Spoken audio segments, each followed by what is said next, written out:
Hi, I'm Lauren Davitt with UNICEF USA, and this is the first in a series of social conversations about coronavirus and how it impacts children. Today, I'm joined by Emily Rand, a water and sanitation specialist with UNICEF Vanuatu.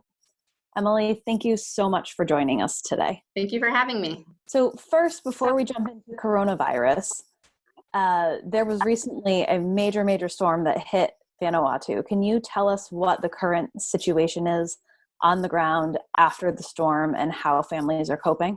Well, first of all, for those who aren't that familiar with the situation, Vanuatu consists of 83 islands, and a cyclone that had wind speeds over 200 kilometers per hour destroyed homes, foods, crop, infrastructure on some of the islands. However, it also left some others untouched. Ni Vanuatu are very resilient and resourceful, and so people are picking up what they can and rebuilding. But in some cases, there's just simply nothing left. Thank you. So this moment is a little bit unique in that you're dealing with the storm's aftermath and also a global pandemic. So how is UNICEF responding to both of these challenges, especially given, limited infrastructure and supports in some cases? So it's been a very intense COVID response. And before that, you have to understand, in Vanuatu, we were actually responding to a drought. So we went straight from a drought response to coronavirus response to now this cyclone response. So it's been very intense. But I really, again, Ni Vanuatu are so very resilient and resourceful. And people's response when they heard about coronavirus was, I need to go increase my garden. We've been hearing about the importance of hand washing as tied to coronavirus nonstop for months here in the US. So you're a water and sanitation expert. So how important is washing your hands, especially for children in Vanuatu and in these communities who may be vulnerable? Well, let me back up first and answer your question before about what does it take really to get water to people? Because water is challenging in Vanuatu all the time. Almost half of the rural population uses rainwater as their main source for drinking water. Many of the rainwater tanks were open to the sky when the cyclone came or had their roofs blown off. So what tanks are left are full of cyclone debris. And in those communities where houses were destroyed or roofs were blown off, there is no way to collect more drinking water when rain does come. So many of the communities have resorted to using river or stream water, which can lead to many health problems, such as diarrhea for children. Other communities honestly are worse off. And I talked to a nurse's family on one island, and all they had to drink was coconuts. So hand washing is super important, and that's normally what my career is all about. And I have to say, in the urban areas, it's just great to see hand washing stations everywhere. One of the big success stories of this cyclone response is that 85% of the urban water supply is back and going now. It's a little bit on life support because we have to take generators around and do some water trucking to make sure that the urban population has water, but there they do have water, and it's exciting to see that actually people are resuming hand washing behaviors. So it's great, or actually totally increased post-COVID-19 hand washing behaviors. That's great.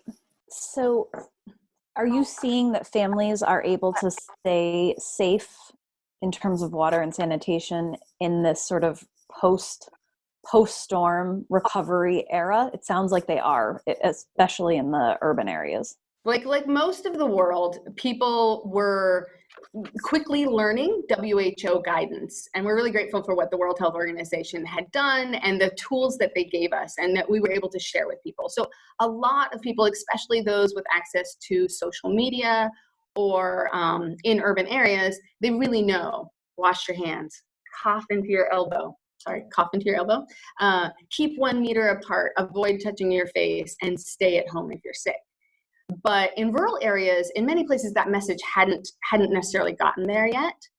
And honestly, when the cyclone was impending, the government lifted several strict regulations so that people could go to evacuation centers and not worry about there being more than 5 people there per se, or physical distancing. There's just no talk of that in evacuation centers. So I saw one a 9-year-old who was kind of telling me the story. People of when she was with her family, they were trying to find a vehicle so that they could get to a more secure place because they knew that their home was not secure enough to survive impending winds. But it took a long time to find a truck. And when they did find a truck, they had to divide. And only part of the family could come. And so that part of the family that came, there was trees already falling out on the road and they had to move these. And finally they got to an evacuation center, but they couldn't go back for the others. And the others who did stay went to a school, and the school actually roof fell off. So they huddled, like holding children against a wall. And then even part of that wall fell down and a teacher was injured. So COVID-19 is a concern and it's very real, but right now there are more immediate pressing needs for some people. Thank you for that. I think that's a really interesting point and sort of highlights some of the compounding challenges that so many people are facing around the world. Mm-hmm. And, you noted that you've been there for a few years now.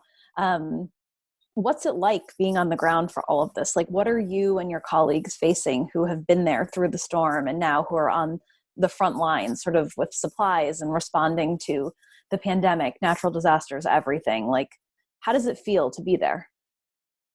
Well, honestly, I think your brain prioritizes certain things. Like COVID-19 was very intense, and now it's like, okay, that's a little bit to the side, and we're like focusing on the cyclone.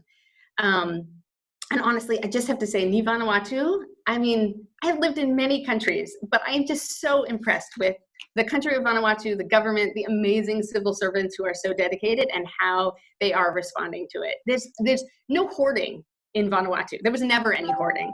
It's very much an approach of we're in this together, and communities really work together. So I feel me personally, I feel very fortunate that I can work with the government of Vanuatu, work with WASH cluster partners. It's a really good group of people, and they're working very hard to try to respond, on these many fronts at once. So you're from Washington, D.C. You're an American. Sure. What do you sort of want Americans to know about what's happening in Vanuatu, and how can they sort of best support you and your colleagues in the work that you're doing? Well, I guess my big thing is really Pacific nations. This is where we're really already seeing the severe impacts of climate change.